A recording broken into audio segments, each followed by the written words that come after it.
This is a 2002 BMW M5 in pristine condition with only 56,000 miles. And this is a 2004 BMW M3, also in pristine condition with only 30,000 miles. And pretty soon, you're not going to be able to afford them. I say that because older BMW M cars are already starting to trickle up in value, and I think pretty soon they're going to start to shoot up in value. I borrowed these two from Automobili Limited, a local dealership here in the Philadelphia area with an unending supply of amazing inventory. You can check it out in the video description below. Automobili Limited has these cars listed for sale for $44,950 and $39,950, which is about the going rate for top-of-the-market pristine examples like these. It may seem like a lot for a couple of old BMWs, but these aren't just any old BMWs. And today I'm going to explain why I think there will come a time someday soon when we will tell our friends that we could remember a day when you could pick these up for only 40 and 45 grand. If you click the link below to go to autotrader.com/oversteer, you can find more of my thoughts on these cars. My theory about old BMW M models rising in value started with my friend Drew, who recently bought himself an E36 M3. Now, this is the most common older BMW M car, and it's also one of the least powerful. And yet, Drew noticed as he was searching that prices were on the upswing. Some people were paying $20,000 to $30,000 for nice E36 M3s, which is double what they were going for only a few years ago. Mind you, this is for a 20-year-old car with only 240 horsepower. That got me thinking about these cars, the E46 M3 and the E39 M5, which are far more desirable and powerful than earlier models, but they come from that sweet spot in the BMW world, the time when cars were fun and exciting enough to put a smile on your face, but not so complicated and high-tech that you were always worried something would break. In fact, it's that simplicity that's one of the reasons I think these cars are going to end up being so desirable. For example, in the M5, here's an old light switch, and listen to this thing firmly click into place when you turn on. In the middle, yes, that's right, a real parking brake, none of this electronic stuff. Want to change the climate settings? A bunch of simple, obvious buttons. No infotainment integration and touchscreen delays here. The gauges are actual gauges, and they look nice. You want a coin tray? It pops right out from below the window switches, perfect for dropping off coins at roadside tolls. The turn signal stalk, oh how I love the turn signal stalk, which feels great and stays down when you push it. It doesn't pop back into place like the new BMWs. It just works like you'd expect. Overall, the M5's interior layout is just so simple, so perfect, so Teutonic. No gimmicks or unnecessary lines or idiotic choices just for the sake of being different. Of course, the M3's interior is exactly the same way. It may look a little dull with all that gray and black, but it also means you don't have to put up with bad details like a floor-mounted parking brake or 37 BMW M logos covering every surface, including a carbon fiber M cigarette lighter. Oh, and speaking of the cigarette lighter, even that is simple and obvious, because nothing in this car is excessive or garish. But simplicity isn't the only benefit. Another one is size. The modern 5 Series is 8 inches longer than this car, 3 inches wider, and 350 pounds heavier. The modern M4, which is the latest version of this car, is 7 inches longer, 3 inches wider, and while I don't have the weight figure, I can guess that the new one is about 40 zillion pounds heavier. The truth is that modern BMW models have just gotten so big and bloated and full of technology and luxury that they've lost that simple, tossable feel that the older ones benefited from so greatly. To compensate for the added weight and luxury and size and width, BMW has done something a little bit different with the modern M cars, namely, they're just throwing a lot of power at them. This M5 had only 400 horsepower. The new one has up to 575. This M3, only 333 horsepower. The latest M4 has almost 450. Sure, the newest M cars are a lot faster than these old ones, but they're also able to get you in trouble a lot quicker. And when you floor the accelerator, you have to focus a lot more. Think about it. The new cars are so big that it's a lot of weight and mass to be moving at a high rate of speed. Gone are the days of the athletic backroad cruisers where you can use the whole engine and go through the gears at your leisure and you don't have to worry about breaking all the speed limits. With the new M cars, in just 4 seconds, you were violating every single legal speed limit in the United States. But even if you're of the opinion that more power is always better, you have to admit that these cars have one big benefit over modern BMW M cars, namely styling. These cars are so understated, so cool, so simple, so special. Their looks really only appeal to enthusiasts. The new BMW M cars have giant flared fenders, and they're all bright colors, and they have huge black wheels, and they have intakes and hoops and scoops everywhere, and they have orange brake calipers now. I don't even know what's going on.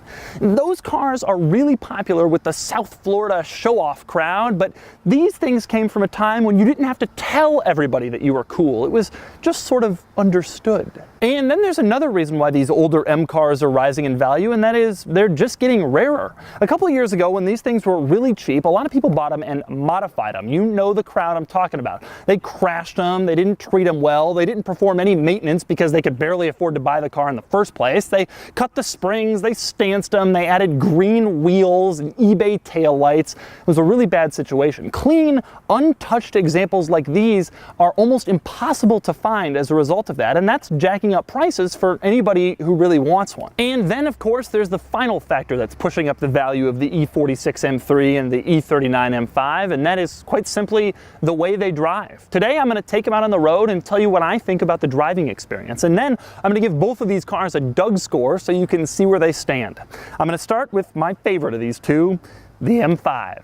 All right, driving the E39 M5, 56,000 miles. This car doesn't even have any of the little crystals in the LCD screen out. It's that perfect. If you have BMW, you know exactly what I'm talking about. My first impressions are, it is just so solid. Every button just feels solid and hard to press and really well built and expensive. This car came from an era where when you had a luxury car, people weren't necessarily focusing on how much technology you had, but sort of how well is it built.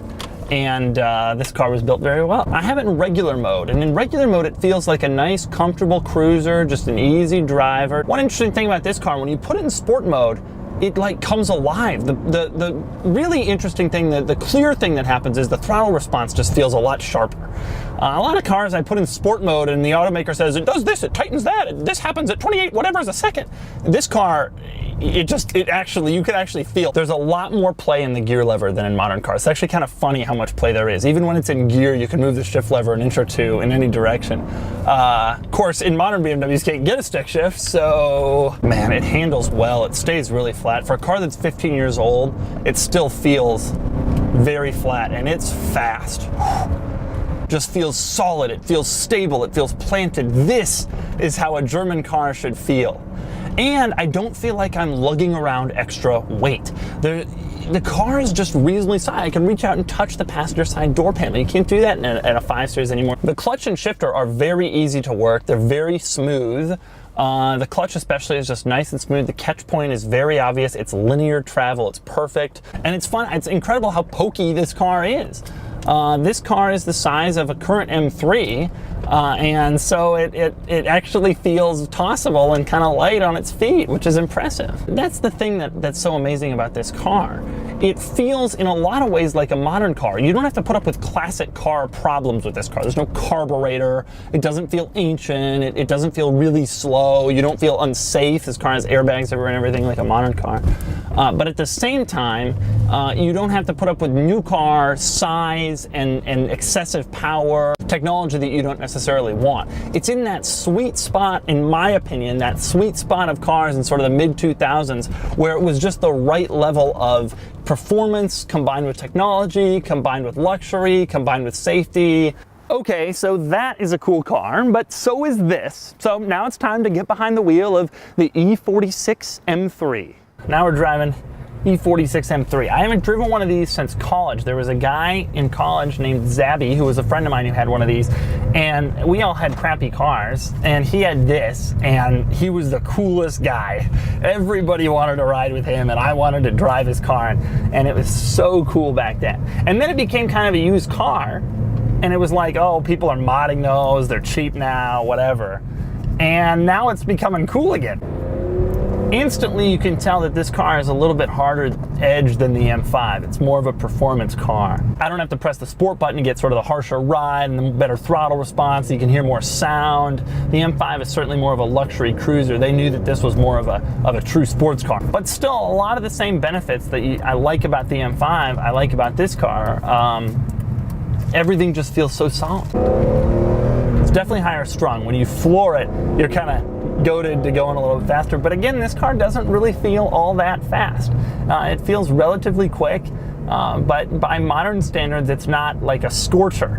The fun comes on a back road like the one I'm on, going around a corner like this one. You drop down a gear and you kind of send yourself through it, and you can use the whole car. I can use the whole engine without worrying about getting into trouble or having a safety risk or something like that. This car is particularly sweet. That M5 was nice. But this thing with 29,000 miles, I mean, this car is just in perfect shape. And an unmodified one is so cool because nobody really ever modded those M5s, but these things got modded to the hilt by people who, you know, barely qualified for financing at 14.9%, and they really just wanted M3 to look cool, and the resale value of those cars isn't as strong. Most of them either got damaged or destroyed. They have rebuilt titles. They can never really go back to how they were. The ride is definitely harsher. This definitely feels like more of a high-strung sports car than the M5 did, which is fine. Two different cars for two different purposes. Yeah, I mean, it's quick, but it's not insane, but it's fun to be able to use the whole car. I floored it there for whatever, 4 seconds, and I'm only up to 60, as opposed to in an M5, a new M4, when you floor it for 4 seconds and you're going 97 miles an hour and your car's bright blue and you have orange brake calipers and everybody's calling the cops on you. This thing is subtle and it's quick, and it's just, these cars are just so sweet. And so that's the E39 BMW M5 and the E46 BMW M3, two cars which I truly believe will be selling for $100,000 within the next decade. Now, anytime anybody makes a proclamation like that, they tend to get laughed at until it comes true. For example, if you had said in the 1990s that muscle cars would soon be selling for $500,000, people literally would have laughed at you. But then it happened. If you had said 15 years ago that the E30 BMW M3 would be selling for $60,000, $70,000, people would have laughed at you. But then it happened. And while you may laugh at me for saying that a couple of used BMWs will soon be worth 6 figures, remember this video when you see one cross the auction block for over 100 grand. And remember when you could have had them for 45. And now, time to give these two cars the Doug score. I'm going to score both of these cars together since they're in the same video, and I'll start with the weekend categories and styling. The E46 M3 is nice, better than average, so it gets a 6 out of 10, but the E39 is handsome, truly gorgeous. Maybe one of the most attractive sedans ever designed. It earns an 8 out of 10, which for me is a tough score to get. Acceleration, both cars do 0 to 60 in 4.7, 4.8 seconds, earning them both a 6 out of 10. Handling, the E39 M5 is nice and easily earns a 6 out of 10, but the E46 M3 is sharper and sportier with more precise steering, and it earns a 7 out of 10. For cool factor, this one's undeniable. I like the E46 M3, but it still has a bit of the used car modified culture crowd to me. I acknowledge them when I see them on the street, but the E39 M5, especially one this nice, gets a head turn, and that gives it a 7 out of 10 to the M3's 6 out of 10. Finally, importance, same deal. The E46 M3 followed up on a formula and was executed well, but the E39 M5 may just be the last in the era before the engines and the dimensions got huge. It gets an 8 out of 10, while the E46 M3 still gets a respectable 6. Added up, and the M5's weekend score is a really strong 35 out of 50, while the M3 comes in at a good 31. Yes, the M3 is a little bit more fun to drive, but the M5 is more attractive, more important, and frankly, just plain cooler. Moving on to the daily categories, features are minimal for both cars by modern standards. The M3 earns a 3 out of 10, while the M5 earns a 4 as it adds a few items, including a navigation system. Luxury measures comfort, and both cars are more comfortable than average, though the M5 is slightly better, and it earns a 7 out of 10 to the M3's 6. Quality measures materials and reliability. Materials in both cars are truly excellent, but reliability is less of a selling point. These cars are both expensive to own and suffer from Vanos engine trouble, but the M3 had more problems than the M5, including the famous subframe issues and expensive repairs on cars with the SMG transmission. It gets a 5 out of 10, while the M5 gets a 7. Next up is practicality. The M3 has 7.7 cubic feet of cargo space, giving it a 3, while the M5's 11.1 give it a 4 out of 10. Finally, value. These two cars may be expensive, but they're both above average in value. The M3 will go up, but the M5 is already shooting up, and it's headed for even higher levels. The M3 gets a 6 out of 10, and the M5 gets a 7, though part of me wonders if it should be even higher. That brings the total daily score for the M5 to 29 out of 50, and for the M3 to 23 out of 50. Probably right about where you'd expect them. Add it all up, and the Doug scores are, for the M3, 54 out of 100, and for the M5, 64 out of 100. The M3 score places it right where you'd expect, duking it out with some of the lesser sports cars I've scored, but the M5 is in the upper echelon, and it deserves it. It's fun to drive every day, it's fun to drive on the weekends, and it's a truly special car. And pretty soon, you won't be able to afford either of these things.